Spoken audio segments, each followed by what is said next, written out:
Bismillahirrahmanirrahim. Assalamualaikum warahmatullahi wabarakatuh.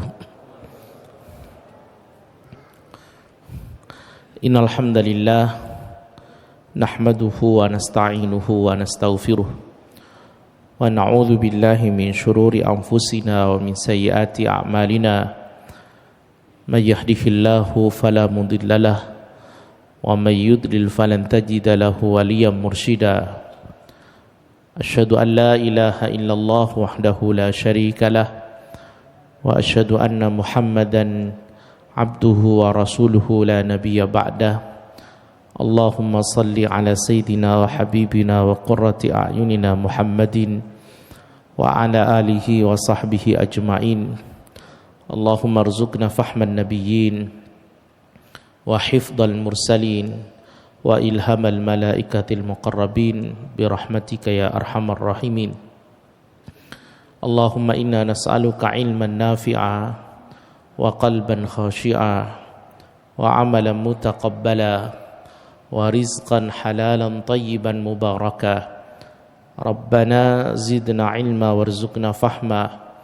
Allahumma a'inna ala dzikrika wa syukrika wa husni ibadatik.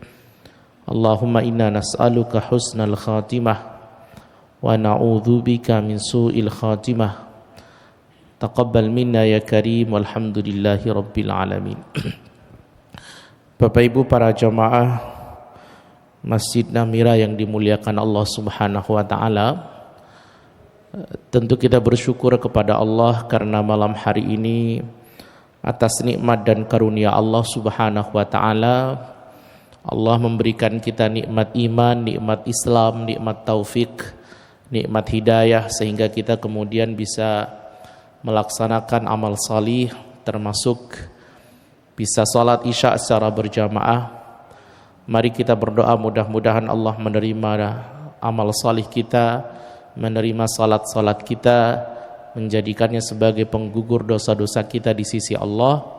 Dan semoga Allah Subhanahu wa ta'ala senantiasa memberikan kita hati yang istiqamah untuk selalu beramal salih, istiqamah untuk selalu taat kepada Allah, istiqamah untuk selalu menjaga salat-salat kita sampai kita berjumpa dengan Allah dalam keadaan husnul khatimah. Amin amin ya rabbal alamin. Jemaah dirahmati Allah Subhanahu wa ta'ala, tidak ada husnul khatimah tanpa iman. Begitu juga tidak ada surga tanpa iman. Sebaik apapun orang itu, ya, sebaik apapun dia, seloman apapun dia, sekontributif apapun dia, sebanyak apapun kontribusinya kepada orang-orang di sekitarnya, sepanjang dia kemudian tidak membawa iman saat dia mati, maka itu tidak ada nilainya di sisi Allah Subhanahu wa ta'ala. Jemaah dirahmati Allah, kurang apa Abu Thalib? Kalau ditanya orang-orang paling berjasa yang kemudian membuat baginda Rasul itu bisa aman dalam mendakwahkan Islam di awal-awal dakwah, orang yang paling berjasa itu adalah Abu Thalib. Kalau ada orang yang mengatakan bahwa Einstein kurang berjasa, apa Einstein? Apa enggak layak kemudian kalau Einstein itu masuk surga? Saya mau mengatakan kurang berjasa apa Abu Thalib? Kalau Einstein itu bisa membuat dunia ini bercahaya, maka Abu Thalib itu sebenarnya menjadi perantara hati-hati kita ini kenal Islam. Maka kurang berjasa apa Abu Thalib? Jasanya luar biasa. Bahkan dalam sirah disampaikan Rasul itu setidaknya punya dua sayap dalam dakwah. Ya. Sayap pertamanya adalah Bunda Khadijah radhiyallahu anha, dan sayap keduanya adalah Abu Thalib. Sehingga baginda Rasul bisa terbang dengan dakwah yang begitu luar biasa. Khadijah itu berperan di dalam rumah beliau. Ketika kemudian baginda Rasul harus dicerca, dihina, diintimidasi di luar rumah, pulang ke rumah Khadijah menenangkan. Khadijah yang membuat kemudian baginda Rasul semangat lagi, mensupport lagi, mendukung baginda Rasul sehingga semangat beliau keluar lagi. Tapi di luar rumah itu Abu Thalib yang mengawal. Bahkan sepanjang Abu Thalib ada, orang-orang Quraisy itu tidak pernah berani untuk main fisik dengan Rasulullah. Tidak pernah.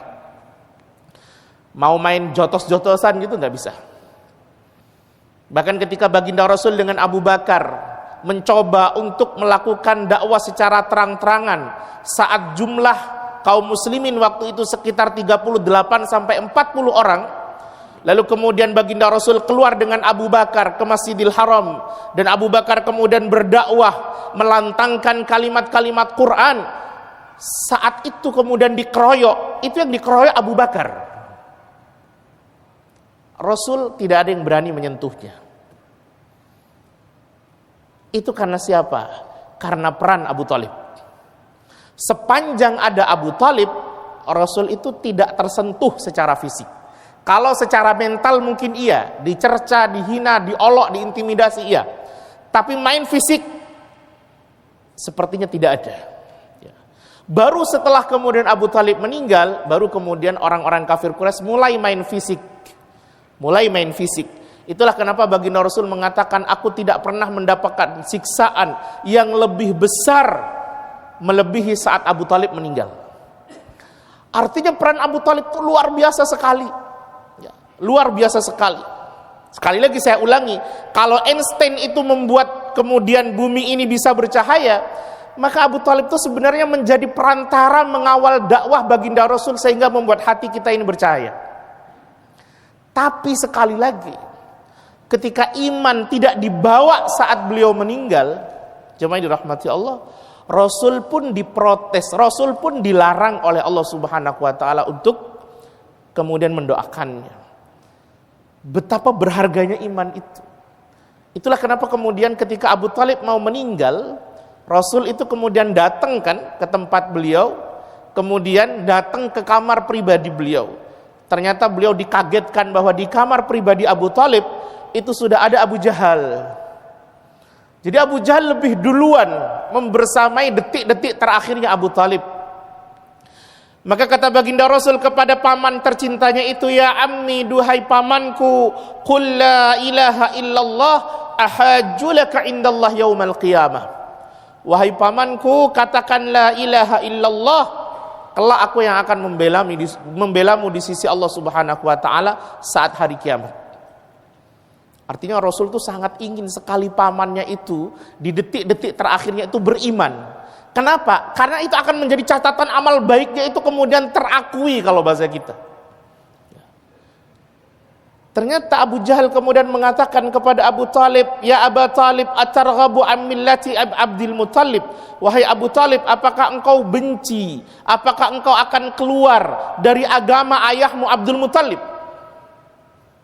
Kemudian Rasul menyemangati lagi, Rasul membisikkan lagi, qul la ilaha illallah ahajjulaka indallah yaumal qiyamah. Wahai Abu Thalib, katakan, wahai pamanku, katakan la ilaha illallah, aku yang kelak akan pasang badan, kalau bahasa kita, pasang badan di sisi Allah untuk membela. Ternyata pada akhirnya Allah takdirkan Abu Thalib meninggal dengan mengatakan, ala millati Abdul Muttalib.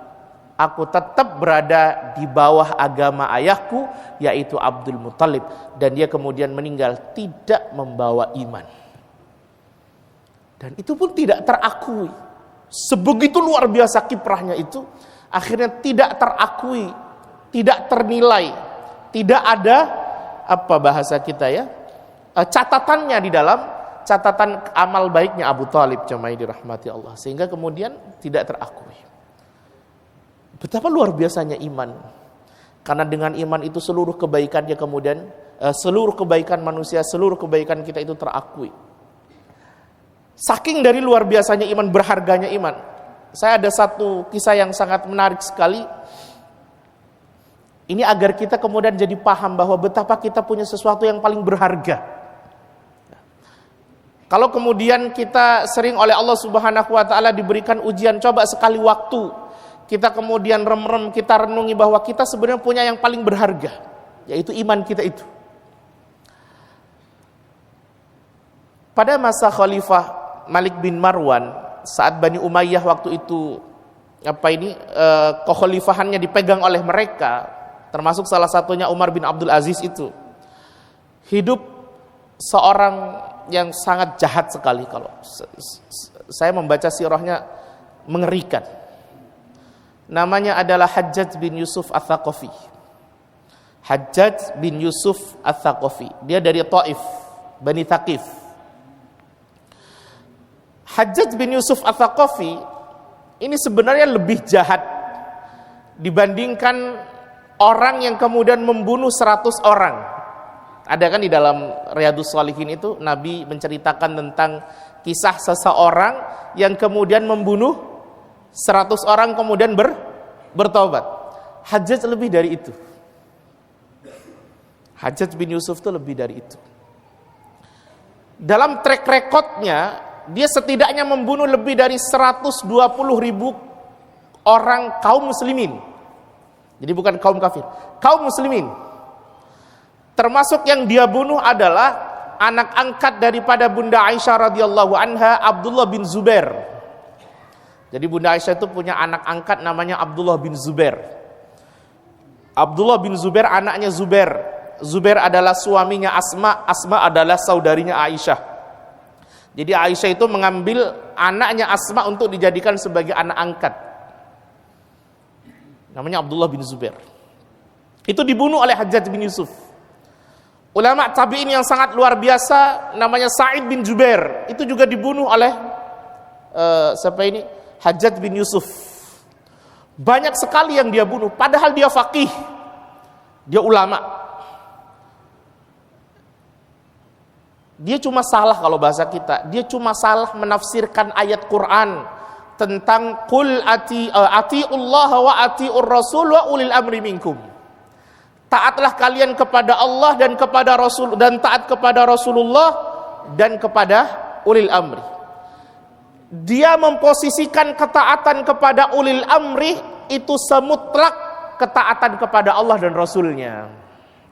Sehingga ketika Khalifah Malik bin Marwan waktu itu meminta kepada Hajjaj bin Yusuf Ats-Tsaqafi untuk membunuh Abdullah bin Zubair yang diduga melakukan makar pemberontakan kepada khalifah, maka dia lakukan itu, dia bunuh.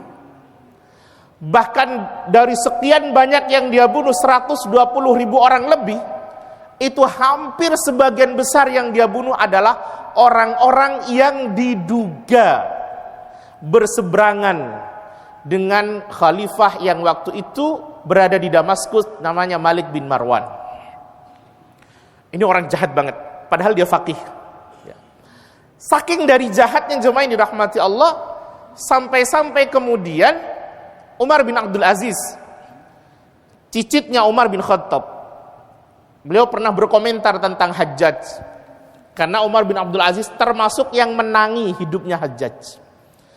Kata Umar bin Abdul Aziz, sekiranya seluruh agama dan seluruh kaum mengeluarkan atau mengutus orang-orang terjahatnya, kemudian dicampur menjadi satu, sementara kami Bani Umayyah hanya mengutus Hajjaj bin Yusuf Ats-Tsaqafi, maka yang banyak ini kalah dengan kejahatan Hajjaj. Saking dari jahatnya, saking dari jahatnya.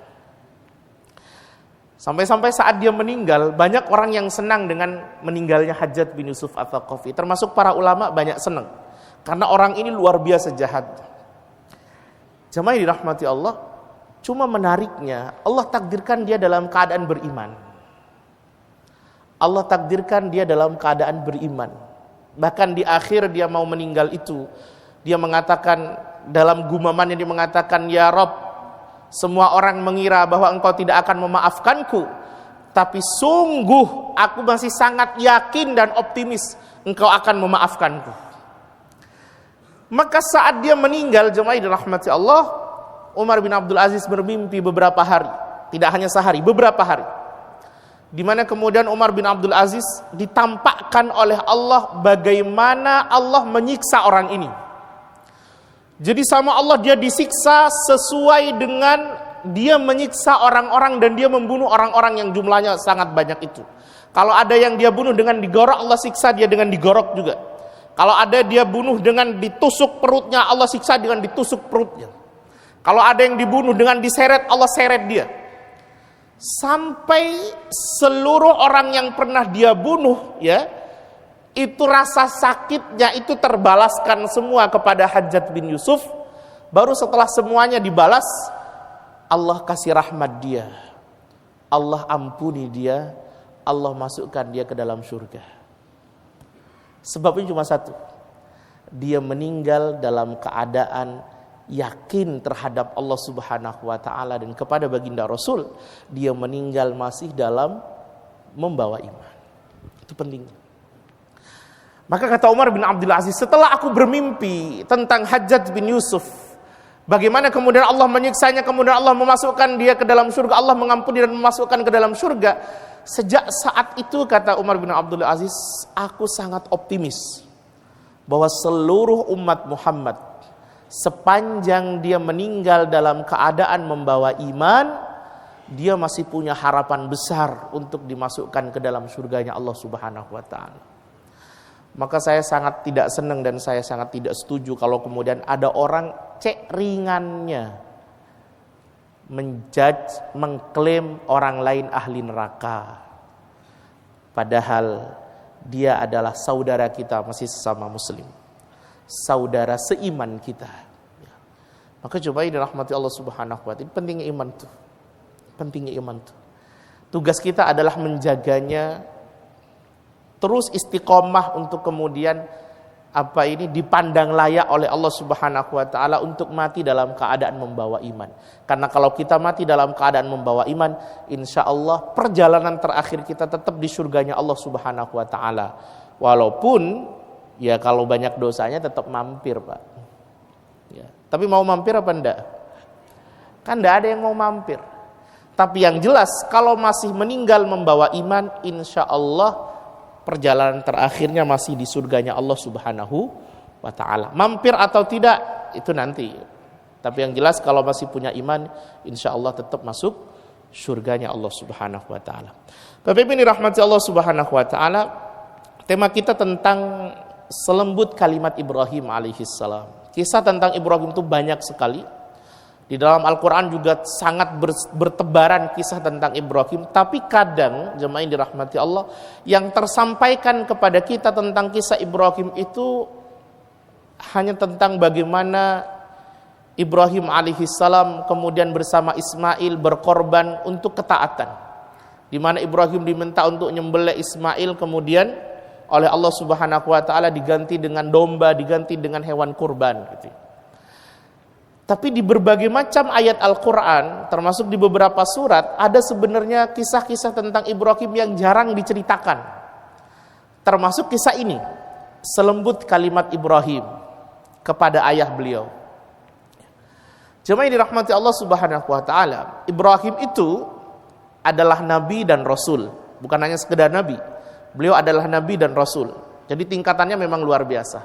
Plus digadang-gadang oleh para ulama sirah dan para ulama tafsir bahwa beliau adalah Abul Anbiya, ayahnya para nabi, ayahnya para rasul. Artinya nabi-nabi yang hadir setelah Ibrahim alaihissalam hampir bisa dipastikan seluruhnya berasal dari sulbinya Ibrahim alaihissalam.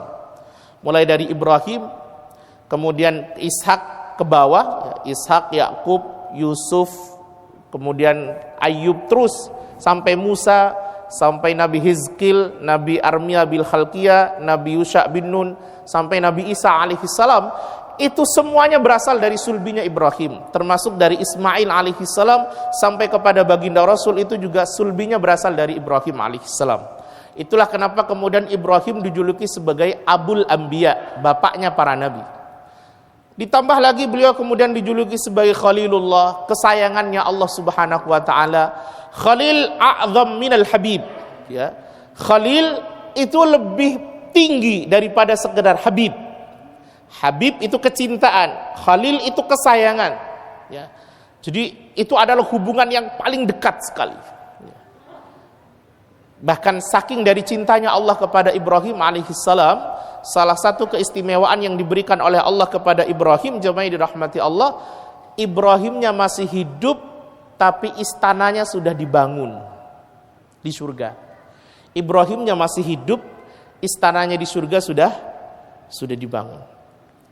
Nah, cuma begini, ternyata Allah itu kemudian menguji Ibrahim dengan ayahnya sendiri. Ibrahim yang begitu luar biasa keistimewaannya, ternyata diuji oleh Allah dengan ayah yang kafir.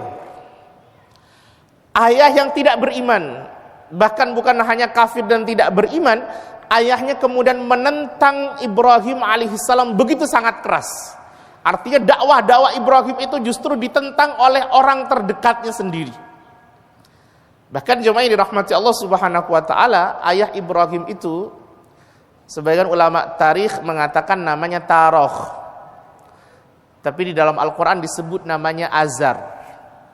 Tapi dua kata ini atau dua nama ini sebenarnya satu orang. Ya, satu orang. Nah, bahkan ayah Ibrahim ini jemaah yang dirahmati Allah, profesinya sebagai tukang pembuat berhala. Setiap hari memahat patung, membuat berhala yang kemudian patung-patung itu dijual ke pasar-pasar, nanti kemudian disembah oleh banyak orang di rumah-rumah mereka. Bahkan ada yang tahu Ibrahim punya saudara berapa? Halo? Ibrahim punya saudara berapa, Pak? Halo? Ada yang tahu? Ibrahim punya saudara 2. Jadi Tarokh atau Azar itu punya anak 3. Yang pertama namanya Nahur, yang kedua Ibrahim, yang ketiga Haran. Nah, ketiga anaknya ini oleh Azar diminta untuk menjual patung-patung itu ke pasar, termasuk salah satunya Ibrahim alaihissalam. Cuma jemaah dirahmati Allah, dalam rekam jejak penjualan patung itu, Ibrahim oleh Allah dijaga betul untuk tidak pernah melakukan closing kalau bahasa saya. Artinya Ibrahim memang disuruh sama ayahnya, ya, disuruh sama ayahnya. Dan dalam bentuk istilahnya itu menghormati ayahnya, Ibrahim tetap bawa tuh patung ke pasar, tapi Ibrahim tidak pernah melakukan closing pada patung itu. Tidak pernah menjual, berhasil menjual. Kenapa? Karena di pasar Ibrahim selalu bilang begini, istarau ma la yanfa'ukum syai'aw wa la yadurrukum. Belilah barang yang sama sekali tidak bisa ngasih manfaat dan tidak kasih mudarat sama kalian. Maka nggak pernah laku. Dan memang sejak kecil oleh Allah dijaga betul agar Ibrahim itu tidak melakukan kesyirikan. Jadi dalam kaedah kerasulan dan kenabian, Nabi itu tidak maksum pada hal-hal atau dosa-dosa atau kesalahan kecil, tapi para Nabi itu maksum pada dosa-dosa besar. Maka tidak ada riwayat atau kemudian track record di mana Nabi dan Rasul pernah syirik, itu tidak ada. Itu tidak ada. Dan tidak boleh kaidahnya kemudian para nabi dan para rasul itu pernah syirik. Karena itu akan menjadi catatan hitam para nabi dan rasul. Termasuk Ibrahim. Ibrahim itu tidak pernah syirik. Ya, dijaga betul. Kalau bahasa Al-Quran, walaqad atayna Ibrahima rusydahu min qabl. Dan sungguh kami telah memberikan kepada Ibrahim rusyd. Rusyd itu petunjuk. Min qabl, sejak kecil. Artinya sejak kecil sudah dirawat betul oleh Allah untuk tidak pernah melakukan kesyirikan. Baginda Rasul juga begitu. Beliau hidup di kalangan orang yang melakukan kesyirikan, di kalangan orang yang kemudian hidup penuh dengan kejahilian, tapi beliau tidak pernah barang sekalipun menyembah berhala. Dijaga betul. Nah, jemaah yang dirahmati Allah Subhanahu wa taala, ini menariknya. Walaupun di sisi lain Ibrahim punya ayah yang seperti itu, yang menentang dakwahnya, membuat patung-patung, menyelisihi keyakinan Ibrahim alaihissalam, ternyata Ibrahim itu tetap punya adab yang luar biasa pada ayahnya. Kesantunannya, kemudian kelembutannya, pemuliaan Ibrahim pada ayahnya, penghormatan Ibrahim kepada itu luar biasa sekali. Saya kalau baca ayatnya, itu sebenarnya kita mestinya jauh lebih lembut daripada Ibrahim pada ayah kita. Jauh lebih santun daripada Ibrahim kepada ayah kita. Kenapa? Alasannya kuat. Ayah kita beriman pada Allah Subhanahu wa taala. Orang tua kita beriman pada Allah Subhanahu wa taala. Ibrahim orang tuanya tidak beriman, tapi adabnya luar biasa. Coba cek surah Maryam ayat 42 sampai seterusnya itu. 42, 43, 44, 45, 46, 47. Ketika Allah Subhanahu wa taala menyampaikan kepada kita semua, wa idz qala Ibrahimu li abi ya abati, kata Ibrahim. Dan ingatlah ketika Allah Subhanahu wa taala meminta kepada Ibrahim untuk berdakwah, turun risalah kenabian, risalah kerasulan, Ibrahim diminta berdakwah, maka orang pertama kali yang didakwahi oleh Ibrahim adalah ayahnya sendiri. Maka Ibrahim bilang sama ayahnya dengan sangat lembutnya, Ibrahim mengatakan, ya abati, wahai ayahku. Kalimat ya abati, Bapak Ibu sekalian, itu kalau kita melihat terjemahnya, kita hanya akan memaknai itu secara sederhana saja. Wahai ayahku. Padahal kalimat itu tidak sesederhana terjemahnya. Kalimat ya abati, berkali-kali saya mengulangi kalimat ini, ya abati, itu adalah panggilan tertinggi dari seorang anak pada ayahnya. Jadi kalau anak kita masih panggil kita dengan abi, itu normal, itu standar, itu normatif. Tapi kalau sudah ya abati, itu panggilan tertinggi. Kalau kita boleh terjemahkan secara sederhana itu kayaknya, wahai ayahku tercinta, wahai ayahku yang kusayangi, wahai ayahku yang kubanggakan. Coba dialognya kan menarik sekali itu. Bahwa walaupun ayahnya tidak sekeyakinan, ayahnya menentang, ayahnya kemudian tidak beriman, tapi kalimat-kalimat Ibrahim pada ayahnya luar biasa sekali. Kata Ibrahim, ya abati, duhai ayahku tercinta, lima ta'budu ma la yasma'u wa la yubsiru wa la yughni anka syai'a. Kenapa engkau harus menyembah sesuatu yang sama sekali tidak memberi manfaat, tidak bisa mendengar, tidak bisa melihat, dan juga tidak memberi manfaat sedikit pun kepadamu? Kemudian ayat berikutnya itu diulangi lagi, ya abati. Kalau dicek juga ya. Berikutnya lagi diulangi lagi, ya abati. 4 kali di dalam rentetan ayat itu Ibrahim menyebut ayahnya itu, memanggil ayahnya itu dengan kalimat ya abati. Itu panggilan luar biasa. Kalau kita ekspresikan, itu panggilan sayang, panggilan cinta, panggilan kebanggaan pada seseorang yang sebenarnya menentang dia. Tapi kita perlu paham bahwa itu ayahnya. Maka urusan anak sama ayah itu, jemaah yang dirahmati Allah, urusan penghormatan, pemuliaan, itu kadang tidak peduli dia muslim atau kafir. Asal dia orang tua kita, ya kita punya kewajiban memuliakan, menghormati, mencintai, menyayangi, berlemah lembut, beradab. Walaupun pada akhirnya nanti respon ayahnya luar biasa.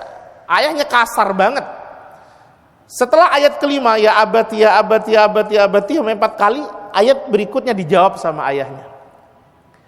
Kata ayahnya, qala araghibun anta an alihati ya Ibrahim. Wahai Ibrahim, apakah engkau benci dengan Tuhan-Tuhanku? La illam tantahi, kata ayahnya. Kalau engkau tidak berhenti untuk terus kemudian mengajakku masuk ke dalam agamamu, kemudian membodoh-bodohi Tuhanku, menyesat-nyesatkan Tuhanku, la arjumannaka, aku akan merajammu. Coba, panggilan sayang, panggilan cinta yang penuh kelembutan itu ternyata dibalas dengan kasar sekali. La arjumannaka, aku akan merajammu. Bapak tahu rajam kan? Ya. Kalau bahasa kita mungkin kalimat la arjumannaka antara ayah dengan anak, mungkin aku akan memukulmu, tapi pukulan dengan sangat luar biasa. wahjurni maliya, dan aku akan kemudian mengusirmu dari rumah ini. Anaknya begitu lembut, tapi ayahnya kasar sekali.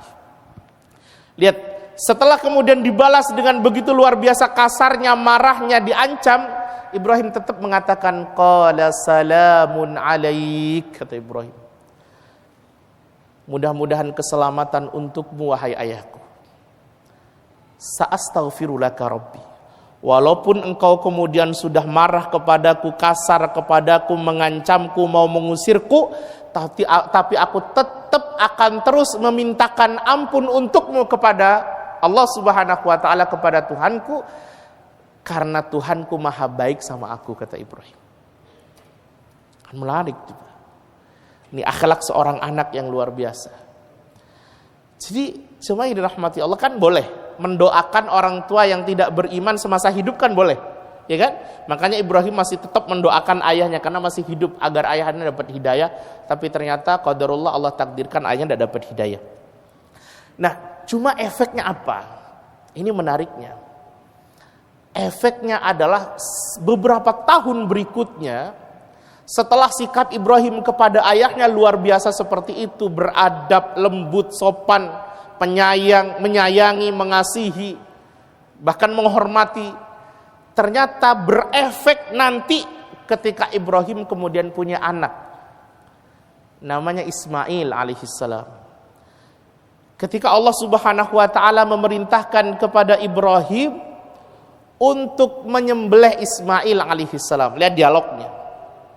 Falamma balagha ma'ahu sa'ya, ketika kemudian Ismail sudah sampai pada bulugh, sudah sampai pada dia bisa bekerja bersama ayahnya. Walaupun nanti tafsirnya beda-beda, karena sebagian mengatakan bahwa Ibrahim menyembelih anaknya itu di usia kecil sekali, ada yang mengatakan di usia belasan dan lain sebagainya. Tapi ayat berikutnya, kalimat berikutnya, Ibrahim mengatakan, ya bunayya, duhai anakku tercinta, inni ara fil manam, sungguh aku telah melihat di dalam mimpiku, anni azbahuk, aku diperintah untuk kemudian menyembelihmu, fanzur madza tara, maka aku pengen lihat kira-kira apa pendapatmu tentang perintah Allah ini. Apa kalimat ayahnya? Kan sebenarnya kalau kita mau ekstrim-ekstriman menerjemahkan ayat ini, itu aku diperintah untuk bunuh kamu. Kira-kira apa responmu? Ternyata anak itu mengatakan, ya abadi, duhai ayahku yang tercinta. Persis kalimat ini digunakan oleh Ibrahim alaihissalam kepada ayahnya. Kalimat ini juga yang digunakan oleh Ismail kepada ayahnya. Ya abatif al-ma tu'mar, wahai ayahku tercinta, ayahku tersayang, ayahku yang kubanggakan, walaupun kemudian perintahnya sangat membuatku sesak, katakanlah begitu, tapi if al-ma tu'mar, lakukan apa yang diperintah kepadamu, satajiduni insyaallahu minas sabirin, maka engkau akan melihat aku termasuk orang yang sabar. Jadi apa yang dilakukan oleh Ibrahim kepada ayahnya, itu juga yang kemudian didapat oleh Ibrahim dari anaknya. Maka para ulama mengatakan bisa jadi, sekali lagi, bisa jadi sikap anak kita kepada kita hari ini itu adalah cermin sikap kita sama orang tua kita dulu. Bisa jadi begitu. Bisa jadi. Coba kita kalau bahasa Jawanya apa ya? Renungi gitu ya. Kira-kira apa yang kemudian terjadi kepada kita, sikap yang kita terima dari anak kita, apakah jangan-jangan dulu kita juga melakukan itu kepada orang tua kita? Tapi bisa jadi begitu. Kalau kalimat para ulama, kaidah mereka mengatakan, man waqqara walidan razaqahumullahu waladan yuwaqqiruh. Siapa yang kemudian melawan orang tuanya, membentak orang tuanya, tidak memuliakan mereka, tidak menghormati mereka, akhir tidak bakti sama mereka, Allah kasih dia anak yang juga melakukan hal yang sama pada dirinya. Ini bisa jadi terjadi, bisa jadi enggak. Tapi kalau kita berkaca kepada apa yang dilakukan Ibrahim pada ayahnya, ternyata juga itu yang dilakukan Ismail pada Ibrahim. Kalimatnya persis, tidak ada buangnya. Ya abadi. Coba dirahmati Allah, itu kita perlu merenung tuh. Kira-kira anak kita sekarang hari ini seperti apa? Bisa jadi itu juga yang kemudian kita pernah lakukan pada orang tua kita dulu, gitu ya. Karena saya beberapa tahun yang lalu kisah ini sering saya sampaikan. Saya pernah menyampaikan di sini atau tidak, kalaupun pernah saya kuatkan lagi.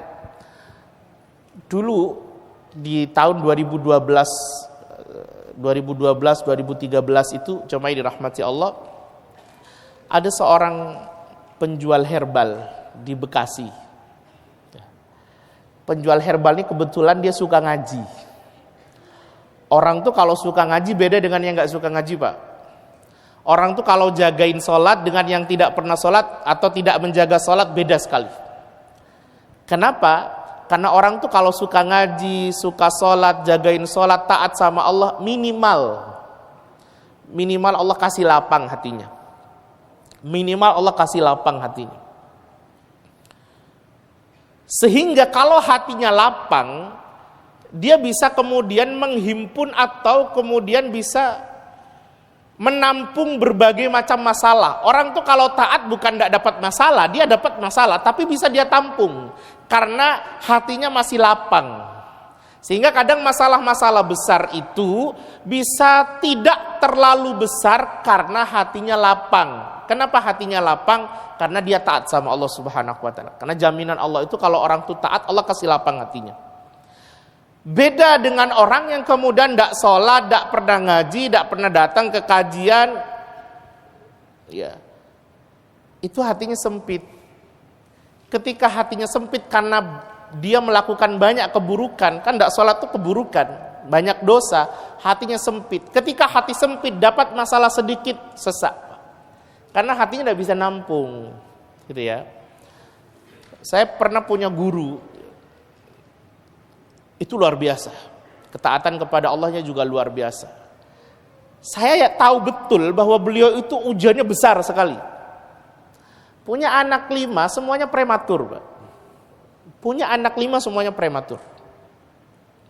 Dan anak yang paling terakhir itu, jemaah dirahmati Allah, itu di inkubator. Itu cukup lama, bahkan sempat divonis akan tidak normal nanti ketika besar. Tapi setiap ketemu beliau seperti tidak ada masalah. Saya paham, beliau masalahnya banyak. Mulai dari masalah ekonomi, masalah anak-anak, masalah keluarga, dan lain sebagainya, masalahnya banyak. Cuma karena hatinya lapang, jadi dia bisa tampung itu. Kan kalau nggak lapang bisa saja dia ceraikan istrinya. 5 kali, bayangin. 5 kali prematur terus. Dan setiap kemudian lahir, jemaah dirahmati Allah, selalu perlu proses inkubator namanya. Perlu proses itu, ya. Perlu proses itu, dan itu cukup lama. Tapi masya Allah, hatinya lapang. Jadi walaupun kemudian masalah besar, yang kalau kemudian ini didapat atau kena kepada orang yang hatinya sempit, pasti tidak kuat. Saya yakin pasti tidak kuat. Karena hatinya lapang, masalah sebesar itu ternyata bisa ditampung seperti tidak ada masalah, dan biasa saja. Pada akhirnya beliau lulus juga dengan ujian-ujian itu. Jadi ketaatan kita itu pada akhirnya membentuk hati kita ini lebih lapang. Ya. Walau katakanlah dompet kita nggak lapang-lapang gitu, Pak, minimal hati kita lapang, katakanlah begitu. Sehingga kalau kemudian Allah kasih masalah itu bisa nampung, hati kita ini bisa nampung, ya. Bukan tidak dapat masalah. Terus terang, jangan pernah kemudian memahami bahwa kalau kita taat kita nggak dapat masalah. Enggak, masalah itu pasti dapat. Cuma masalahnya hati kita bisa nampung atau enggak. Kalau hatinya lapang, dia bisa nampung, sehingga bisa lebih sabar, gitu ya. Nah, itu kalau kita sering ngaji, sering sholat. Nah, saya balik lagi, penjual herbal itu sering ngaji. Karena dia sering ngaji, jemaah dirahmati Allah, kadang kalau ada masalah-masalah tertentu, dia bisa menyelesaikan versi, ya, dia ikut kajian itu. Nah, suatu hari datang sama dia itu pelanggannya, itu mukanya kusut pas datang tuh, gelisah. Ya, orang tuh kan kalau gelisah sering kelihatan dari muka gitu kan, karena kan efek orang banyak masalah itu makannya susah, tidurnya susah, efeknya sama mukanya, raut wajahnya. Ada aja kadang kalau kita peka itu banyak masalah gitu. Nah, kata dia, Pak, sampai ini kita kusut, kayaknya sampai ini banyak masalah. Kemudian dia bilang begini, iya, saya ada masalah dan itu cukup besar. Apa masalahnya? Kalau bisa cerita, siapa tahu saya bisa kasih saran, kata dia. Kemudian pelanggannya bilang, saya itu punya anak semata wayang, satu-satunya. Tetapi sepertinya Allah takdirkan anak saya itu jadi cobaan buat saya sama istri saya. Cuma dirahmati Allah, setiap kita, terutama orang yang ngaji ya, orang beriman itu sadar betul bahwa setiap anak itu cobaan. Ya, iya kan? Setiap anak itu cobaan. Cuma kalau sampai ada orang tua bilang sama rekannya atau sama ustadznya atau sama orang lain bahwa anakku itu jadi cobaan untukku, itu kira-kira anaknya kayak apa? Ya nemen, keterlaluan. Maka ditanya, kok sampai-sampean bilang begitu? Emang anak sampean kayak apa? Kata dia, anakku kecanduan. Anakku tuh kecanduan. Cuma bukan kecanduan narkoba, tapi kecanduan game online. Ini kan masalah kita semua hari-hari ini, gitu kan? Ini masalah kita semua hari-hari ini, gitu. Apalagi dengan dunia yang seperti sekarang, ini masalah kita semua. Waktu itu, sekali lagi saya sampaikan, waktu itu game online itu hanya bisa diakses di warnet-warnet. Ya, tidak seperti sekarang. Sekarang Android, di iPhone semua sudah menyediakan game yang sangat banyak sekali. Waktu itu game online hanya bisa diakses di warnet-warnet. Sehingga saking dari candunya, kata ayahnya, anak saya kadang sampai kemudian harus tidur di warnet. Sesekali ibunya datang ke warnet itu untuk menemui dia dan menjemput dia agar bisa pulang, agar diminta pulang, ibunya dibentak. Ibunya dibentak. Kadang kemudian harus bertengkar di warnet itu. Coba bayangin kalau ada orang tua bertengkar dengan anaknya di muka umum, di ruang publik, itu aib apa enggak? Aib. Aib. Itu kita seperti menampakkan kegagalan kita sebagai orang tua mendidik anak. Maka kata dia, istriku sampai nyerah. Dan dia menyerahkan, jadi nyerah untuk tidak lagi mengingatkan untuk pulang. Karena udah bosen dengan bentakannya, dengan melawannya, bahkan kemudian dengan bertengkarnya itu. Akhirnya kemudian sang istri memberikan tanggung jawab pendidikan anaknya itu kepada suaminya. Dan kata suaminya, saya setiap hari setelah selesai kerja, saya harus keliling ke warnet-warnet di dekat rumah saya untuk jemputin anak saya. Dan kadang dia juga bentak. Sesekali juga perlu tengkar untuk sekedar pulang. Kan kadang anak, ayo pulang le. Ya wis nanti ditunggu sama bapaknya di luar. Ayo pulang le. Gak pulang-pulang. Akhirnya kemudian bertengkarlah kemudian di situ. Sampai kata bapaknya, hampir-hampir saya tampar anak saya itu, kata dia. Nah, jemaah dirahmati Allah Subhanahu wa taala. Ini orang suka ngaji, orang penjual herbal itu suka ngaji. Maka kemudian dia tanya begini. Dia waktu itu gak kasih saran, dia cuma nanya, Pak, sampean orang masih punya orang tua? Masih, kata dia. Lengkap. Di mana? Di Tegal. Bukan di sawah Pak ya, di Tegal. Di Jawa Tengah. Kapan terakhir sampean kemudian silaturahim, membahagiakan, membuat tersenyum orang tua, sungkem sama orang tua? Jawabannya mencengangkan. Dia mengatakan dia cukup lama menjawab itu, ya, agak-agak malu mungkin dia menjawabnya. Sampai dia katakan 4 tahun yang lalu. Coba bayangin, 4 tahun yang lalu. Kan sejauh-jauhnya kita sama orang tua, tinggal jauh kita dengan orang tua, kan minimal setahun sekali kan begitu Pak, pas Idul Fitri kan gitu. Tapi walaupun setahun sekali gitu, kita harus intent kemudian komunikasi sama mereka via video call atau telepon. Ini dia 4 tahun yang lalu. 4 tahun yang lalu. Artinya itu sudah terlalu lama sekali. Kemudian ditanya, kenapa sampai 4 tahun Pak? Dia mengatakan, kami bertengkar cukup besar, cukup apa istilahnya ya? Cukup heboh, cukup hebat. Kami bertengkar cukup hebat, yang akhirnya membuat saya harus tidak pernah silaturahim lagi, dan kemudian tidak pernah kontak lagi. Dia putus kontak online-nya maupun offline-nya. Kita itu kadang begini, jemaah dirahmati Allah. Kita ini, kalau saya kebetulan di Surabaya, kita dari daerah gitu merantau ke kota gitu. Kemudian di kota kita sekolah, kita kuliah, punya gelar, bahkan mungkin sampai doktor, punya sampai profesor, atau kadang sudah di kota kita ngaji dari satu masjid ke masjid yang lain, dari satu majelis ke majelis yang lain. Suka-suka ketika kita sudah berada pada posisi paham, itu pas pulang ke rumah, kadang kita merasa sudah gak butuh nasihat mereka. Bahkan suka-suka kita kemudian menjudge mereka, merasa lebih daripada mereka. Padahal orang tua itu sama aja. Kita walaupun profesor maupun doktor maupun ustadz di kota atau yang seperti apa, pas pulang ke rumah tetap anak. Tetap anak. Dan orang tua kita menganggap kita tetap anak yang perlu dinasihati. Nah, kadang kita miss di situ. Bahkan na'udzubillah, ada yang kemudian orang belajar di kota dari satu majelis ke majelis yang lain, dari satu masjid ke masjid yang lain. Pulang ke rumah, orang tuanya disesatkan.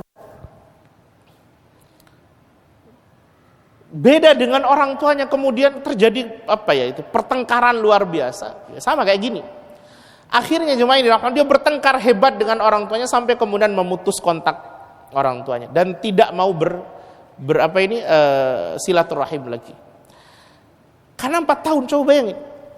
Maka kata penjual herbal tadi, yo pantas kalau gitu Pak. 4 tahun sampai enggak pernah ketemu orang tua, enggak pernah sungkem, enggak pernah kemudian silaturahim. Yo gimana anak sampean mau bersahabat sama sampean? Lawang sampean sudah musuhan sama orang tua sampean sendiri. Ya susah katanya. Sudah, kata penjual herbal tadi, sudah.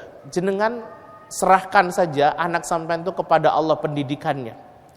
Jangan terlalu ke situ karena sampean sudah bermasalah. Sampean pulang ke Tegal, sampean perbaiki hubungan sampean sama orang tua sampean. Nanti biarkan Allah yang memperbaiki hubungan sampean sama anak sampean. Maka jemaah dirahmati Allah Subhanahu wa taala. Qadarullah, itu orang terima nasihatnya. Kan kadang orang tuh kalau ini dinasihati suka melakukan pembenaran. Akhirnya dia kemudian cuti Pak. 7 hari dia ambil cuti, ya minimal seminggu lah dia ambil cuti. Kemudian dia bawa istrinya pulang ke Tegal. Kemudian dia selama di Tegal itu dia sudah tidak lagi mengungkit-ungkit masa lalunya.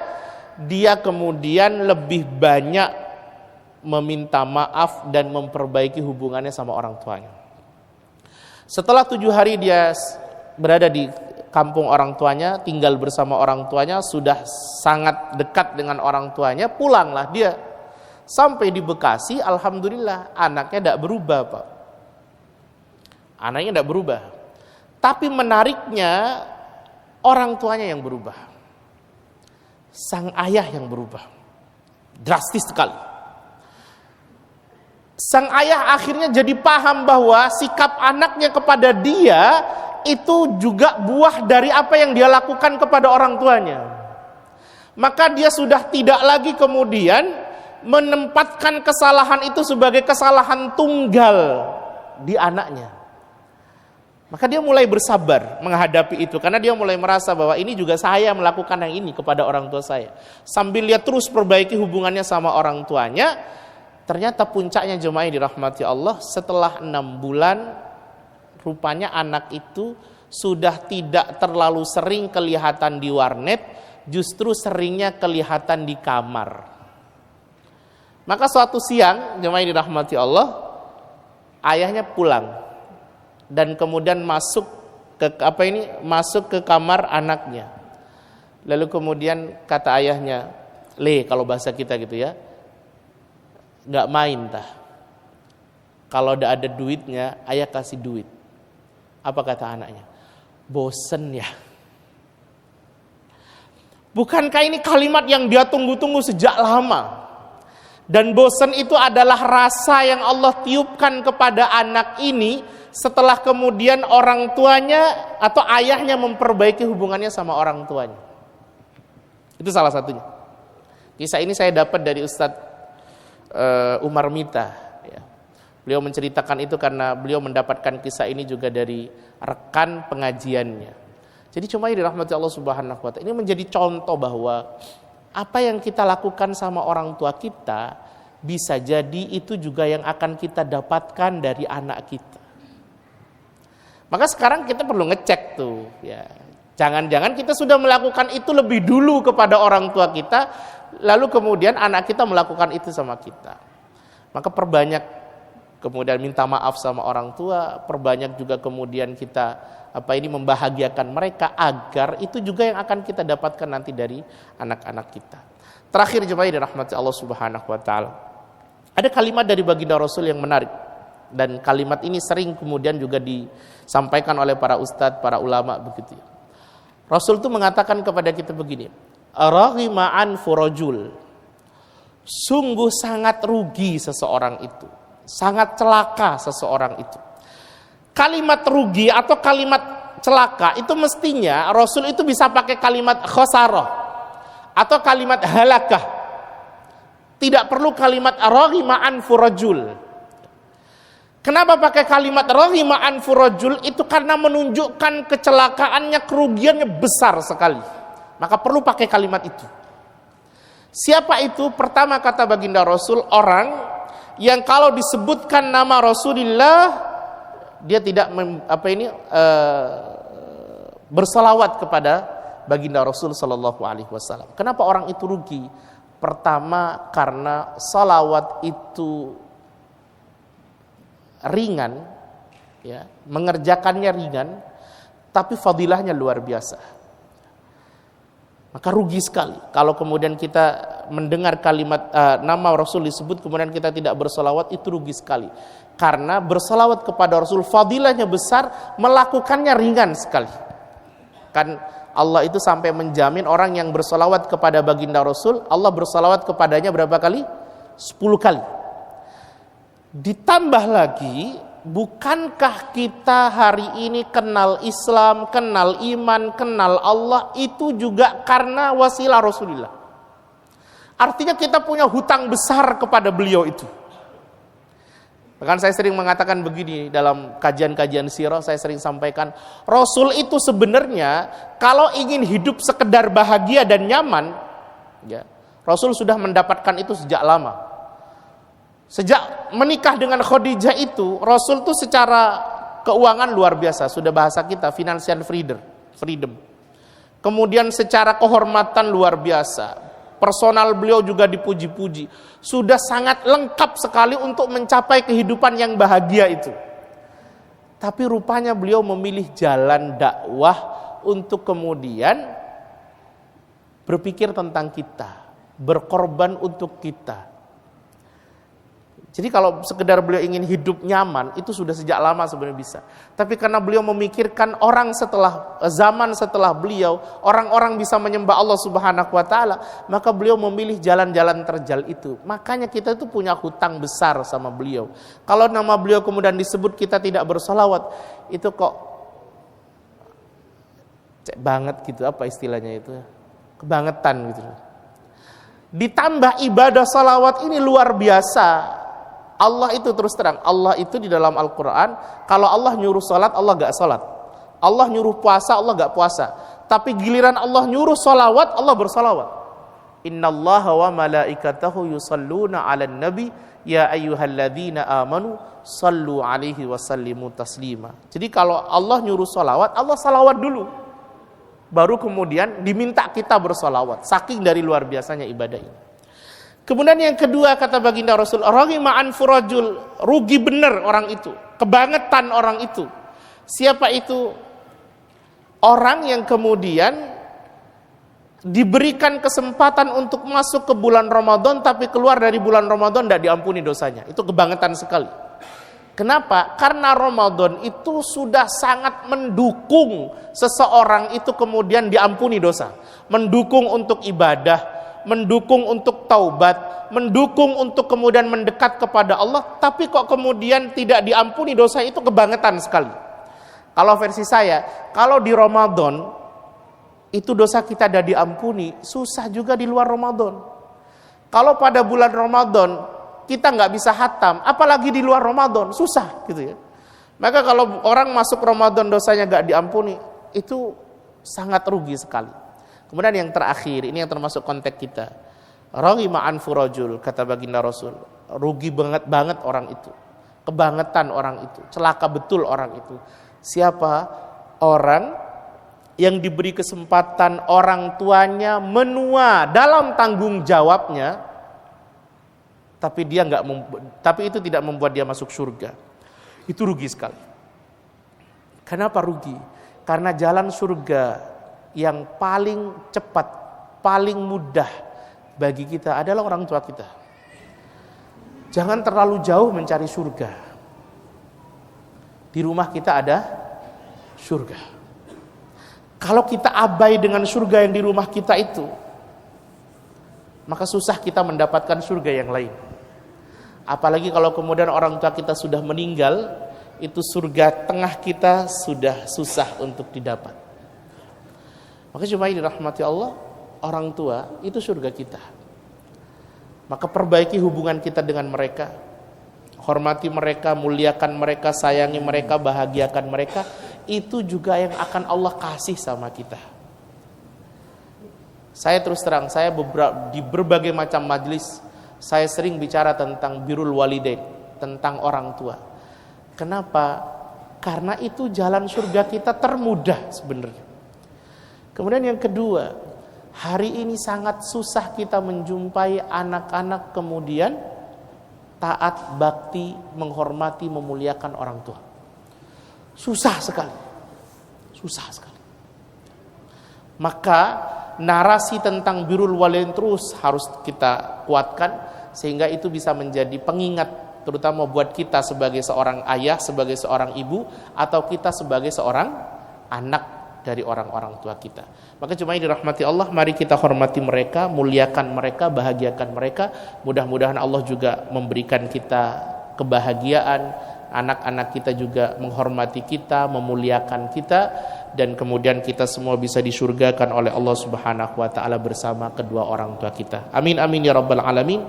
Ini yang bisa saya sampaikan. Mari kita tutup dan akhiri dengan bersama-sama bermunajat kepada Allah Subhanahu wa taala. Allahumma rabbana zalamna anfusana wa illam taghfir lana wa tarhamna lanakunanna minal khasirin. La ilaha illa anta subhanaka inna kunna minadh zalimin. Allahumma ja'alna wa auladana wa ahlana wa azwajana wa dhurriyyatina wa talamidhana wa masyayikhana min ahli ilmi wa ahli khair wa la taj'alna wa iyyahum min ahli syarri wad dhair wa ja'alna wa iyyahum min ahli al-Qur'an wa ahli al-iman.